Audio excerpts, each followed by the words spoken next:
there's also some businesses and some unions who've come out in strong support of the president's actions. So are we naive to believe that the existing agreement as it stands can be kind of not fully reopened? And, are we not looking down the barrel of some very, very difficult economic challenges ahead? Well, have you been briefed on what the U.S. tariffs means to that plant, and have you briefed the relevant ministers about the financial hit they're taking?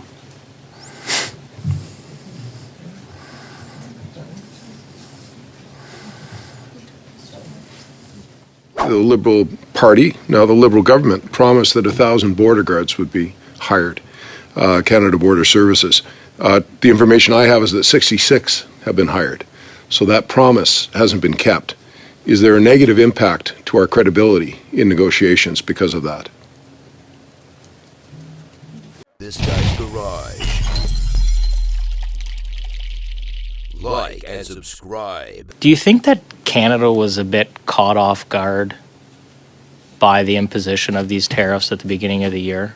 I got the sense that not just the government, and I'm not saying the government was caught off guard, but were we a bit naive about the relationship we had with Americans? Well, the we is a very expansive word. So I mean, there may have been people who were caught off guard, and I think there's a distinction between being caught off guard and being surprised, and I'll explain what I mean by that. I think we all recognized because we had heard what the president was saying while a candidate in the election, the sorts of things he was saying. So I think there was a realization that we had to be prepared for change, and that whether we didn't have crystal balls that could predict the exact shape of that change, but we knew change was coming. And I can tell you that within the government of Canada, within the work that we were doing to prepare for the transition, we were assuming that there were risks, and we were looking at different scenarios and trying to make sure we were prepared. What I can say, of course, is that for businesses, it's impossible to prepare for these kinds of radical and dramatic shifts. And when you have investments that you've made, we realize that that's a serious problem. And that's why we were extremely relieved when we got the CUSMA exclusion. That was very helpful for many businesses, and deeply concerned about the 232 duties, which we've seen before, right? So we weren't shocked to see them again, but we were surprised at the scope and nature of it to a degree.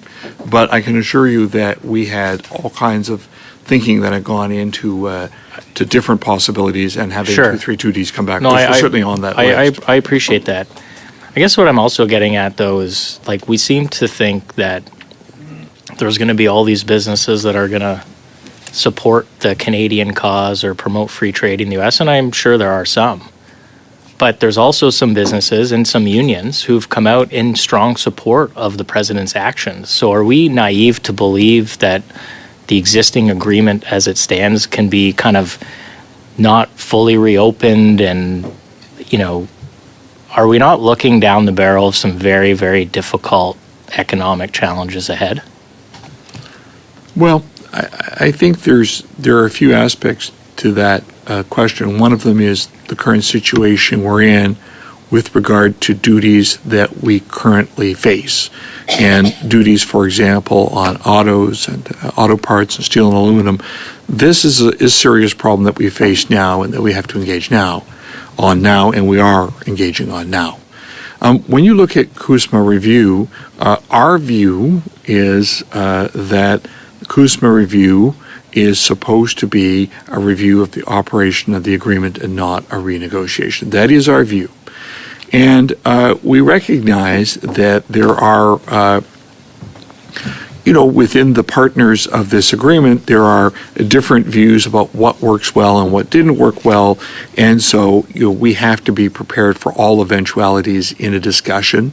I apologize for having to cut you off, because I only have about a minute left, and the chair's abrupt and very efficient. You mentioned electric vehicles. Just like quick yes or no, is it your understanding that the electric vehicle mandate is a trade irritant for the Americans? A trade irritant? I don't think so. Okay. Well, it's been reported in the news that Canada's electric vehicle mandate is a trade irritant for the Americans. I'm just asking whether that's new. Well, so it sounds like that might be news to you. I don't know whether it's been raised or not. We can get back to you on that. No, that's fair. Speaking about being prepared, is it time that we bring back the sectoral advisory groups? I mean, we knew that the NAFTA renegotiation was coming. We knew what the president was saying in the election, and these groups were around before. The Americans are very robust at using their industry in their discussions. Is that something you're considering?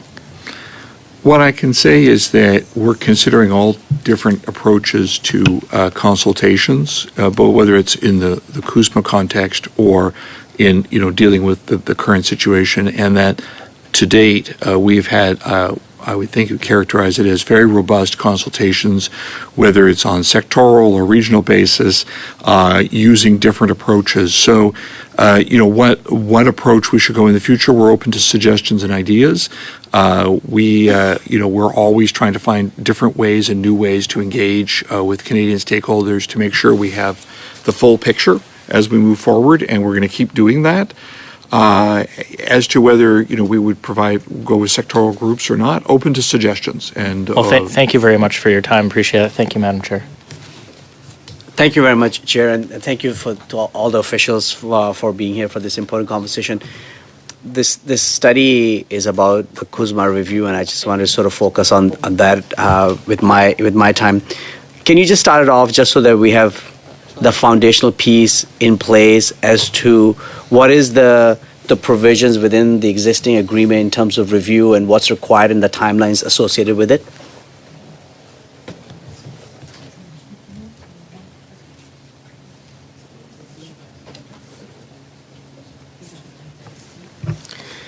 Thank you for the question. So in the CUSMA agreement, also known USMCA or TMAC, depending on which country you're in, Article 37 sets out the provisions and notes in 37.4 that in 2026, so 5 years after the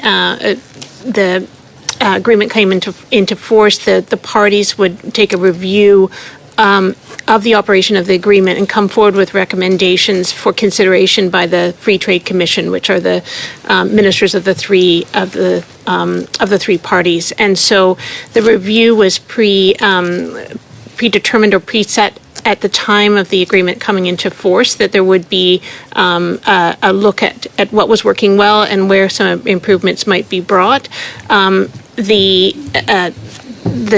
Currently, right now, all three countries are undergoing public consultations. For Canada, it's our second set of public consultations to get insights and input into what might be some of those recommendations on how to improve aspects of operation of the agreement for then consideration by the three parties, and that's the general context for the review. And so the term, I don't know if the term review is defined or not in the agreement. We're not talking about an and to the agreement. We're not talking about a wholesale renegotiation of the agreement. This is something less than that. Just to clarify what a review means. That's correct. It's referred in the text of the agreement as a review of the operation of the agreement. The term renegotiation or reopening is not in the text of the agreement. Panel, I represent the riding of Kitchener-South Hespeler, which is home to the largest Toyota plant in Canada. It's one of the largest outside of Japan. It employs more than 8,000 people in my riding. I can't tell you how important that plant is. I remember when that plant was announced 30 years ago in my hometown. It means a lot. Have you been briefed on what the U.S. tariffs means to that plant, and have you briefed the relevant ministers about the financial hit they're taking?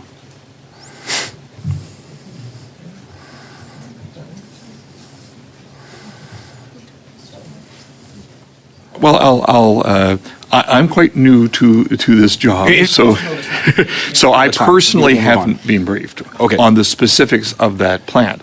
What I have been briefed on, and what ministers have been briefed on and are very aware of, is the impact of Toyota's investments in Canada and their importance at a general level. Thank you. And I have a lot of questions, so I got to cut you off there. So my understanding, back of the napkin, is we've estimated they're losing $200 million a month at that plant. Would you consider this sustainable? That's from the tariffs. That's the hit. Right. What I can tell you is not just regarding this plant, but regarding all auto manufacturers in Canada. We know that the situation they're facing is a difficult situation. We're very well aware of that, and we're okay. Thank you. I got a lot of questions. So I just want to say, so it is my understanding that American manufacturers send more cars up here than they build here. So they're actually not facing the degree of unsustainability that the Toyota plant in my riding is. And so I guess I'm wondering, if it seems like you understand that it's unsustainable, is there relief in sight? When is the last time that this particular file has been raised with U.S. officials? Well, what I can tell you is that the question of trade in autos and auto parts with the United States is a central subject of ongoing discussions.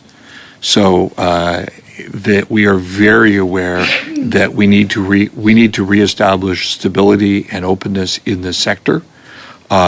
We have. I guess my question is like, when? Because I'm just looking. I'm not the president of Toyota International, but if I was looking at a $250 million a month bleed, I would be really interested to know, like, when is there relief in sight? Well, I think I will answer by paraphrasing what the minister said is conversations are ongoing, and by ongoing I mean very regularly. But are we prepared to say today that there'll be a certain date by which we're confident there will be a solution? No, but we are hopeful that we will be able to move to a path that will be sustainable and allow for Canadian investments in this sector. So I hope it's not the case that that we're hoping for a resolution once the CUSMA review starts or is complete. So you can you tell the people in my riding that your office, your department, the ministers are pushing for a resolution right now to this problem? Yes, they are. Okay, thank you. Under the Strategic Response Fund, how much money can the Toyota plant in my riding, or Toyota Canada more generally, expect to see to make up for their $1.5 billion a year loss? I'm not sufficiently briefed on the details of that fund to give you an answer right now. We'll follow up. That would be terrific.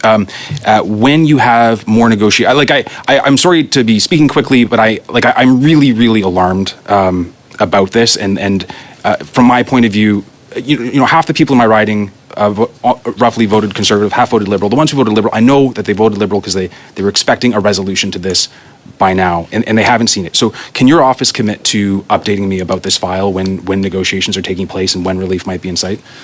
We can certainly commit to providing regular updates, yes. It's very important, obviously, for your riding, and yes, we can. Okay, and is it, in your view, is it likely that the resolution will not occur until the CUSMA review, or do you think there is a probability of a resolution before then?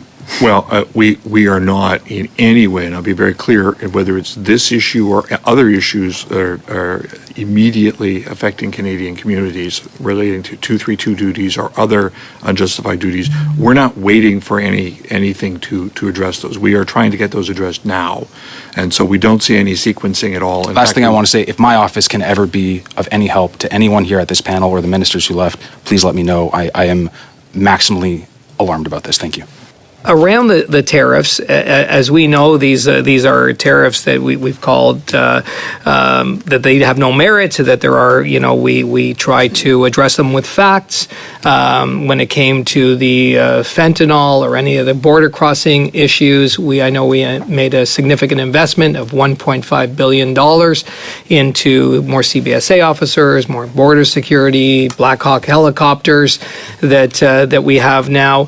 So what can we do as we go through this review of CUSMA to be able to tighten that up, to tighten up the Section 232, to bring some clarity to if there was an issue around national security for the United States, how that could be addressed in a way that is factual? Well, I think there are a few issues here that are interconnected, and the first of those is the 232 duties that are currently in place against Canadian exporters, and those ones, as I just said, we're not waiting for CUSMA review to address. So we are trying to do what we can now to engage the United States to have these duties removed. The second aspect is, well, what about the future? And in that regard, we are very carefully looking at, what is possible, what is feasible. Obviously, we'd like to have a world in the future where the national security duties are not applied to Canada. The question is how can we do that? Are there options to do that? And we are certainly open to ideas and working with Canadian business and working with U.S. business to see if there's any path forward there.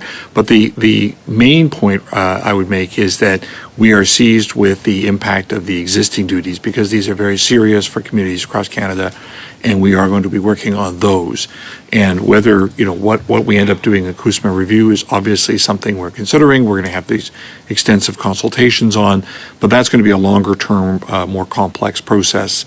And we have to do something now about steel and aluminum and autos and auto parts. And now we have these new wood product sector tariffs of concern and the risk of other areas, copper, for example. So all of these are areas that we're seized of the importance now, and definitely not going to wait for a broader review to deal with.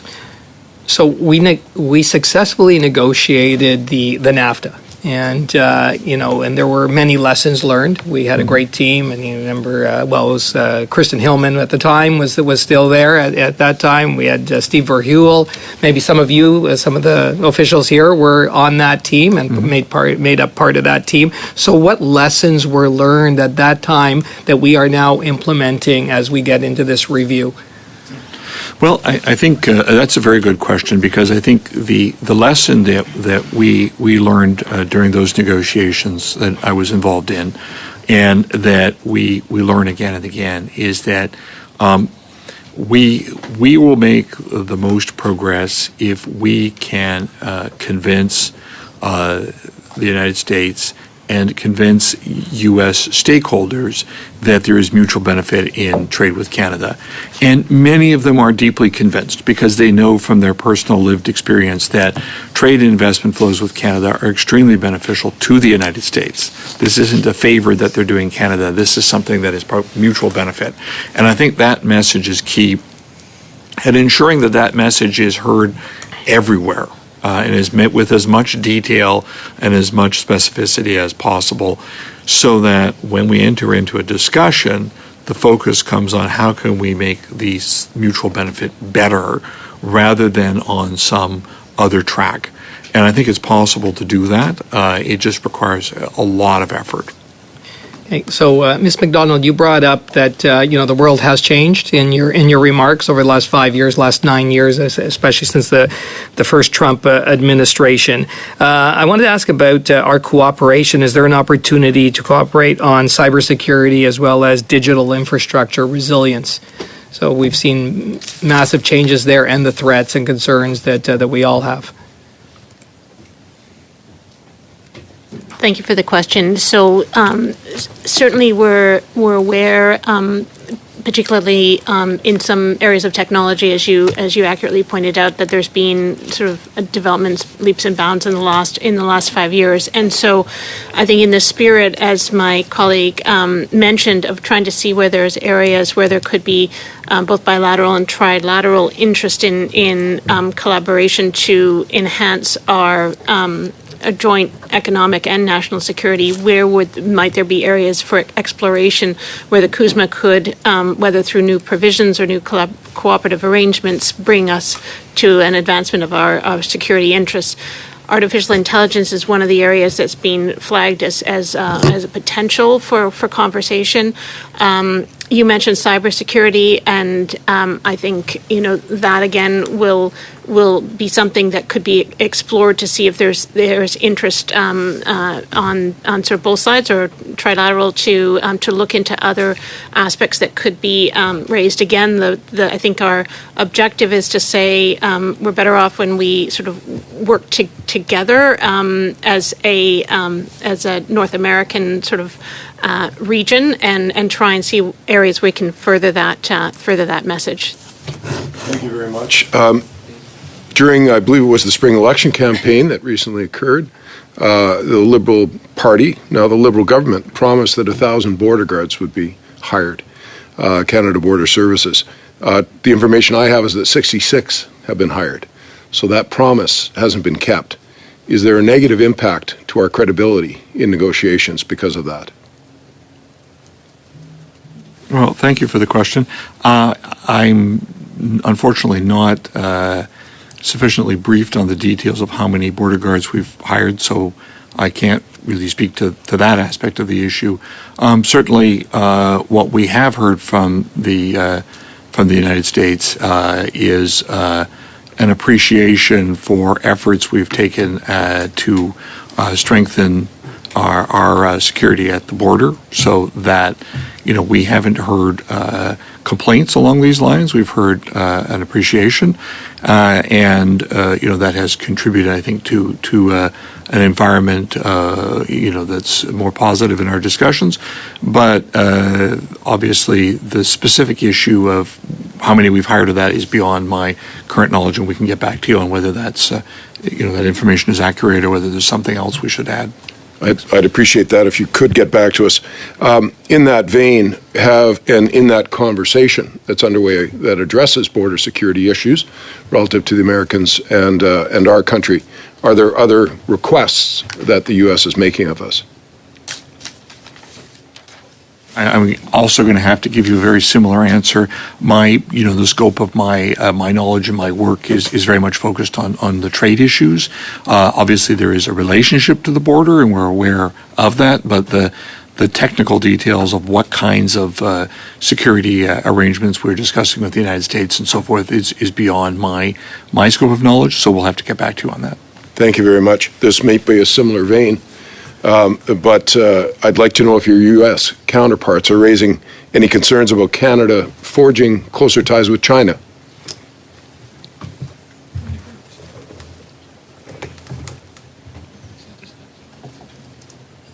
I will try to answer that again. In the context of negotiations, for example, on 232 tariffs and all that, we're trying to focus the effort on Canada's place as a security partner, and that's the effort there. In terms of discussions that may be occurring about foreign policy, geopolitical issues, again beyond my knowledge. So we'll get back to you if there's anything we should add to that. Thank you. I am a bit surprised that Canada's activities outside of strictly the U.S.-Canada relationship don't factor in from the American side, that you don't hear about concerns that they may have with actions we're taking in other parts of the world while discussing our trade relationship with the Americans. Is that more or less what you're telling me, or you're simply going to check and get back to us? Well, with regard to your specific question, I will check and see if there have been conversations of that sort. On the trade side, what I can say is that we are trying to focus our efforts not on other countries, but on making the case that Canada is a secure supplier of the products covered by the 232s, for example, and that therefore they're unjustified, rather than getting into discussions about our relationships with other countries. But as to whether these have come up in conversations or not, that's something we'll have to get back to you on.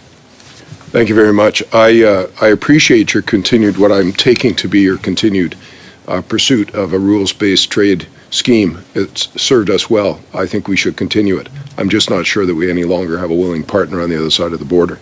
That's my concern. I wanted to ask, as a former trade commissioner myself, what specifically the Trade Commissioner Service is doing differently than it might have been a year ago to try and promote investments, to trade and trade relationships around the country. What's the revamp? What's the new effort?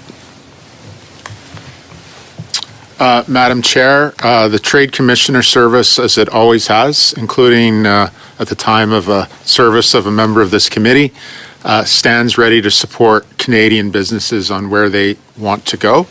The Minister referred to the development of the trade diversification strategy, and certainly part of this is taking advantage of our very strong trading relationships in Europe, in the Indo-Pacific, and around the world.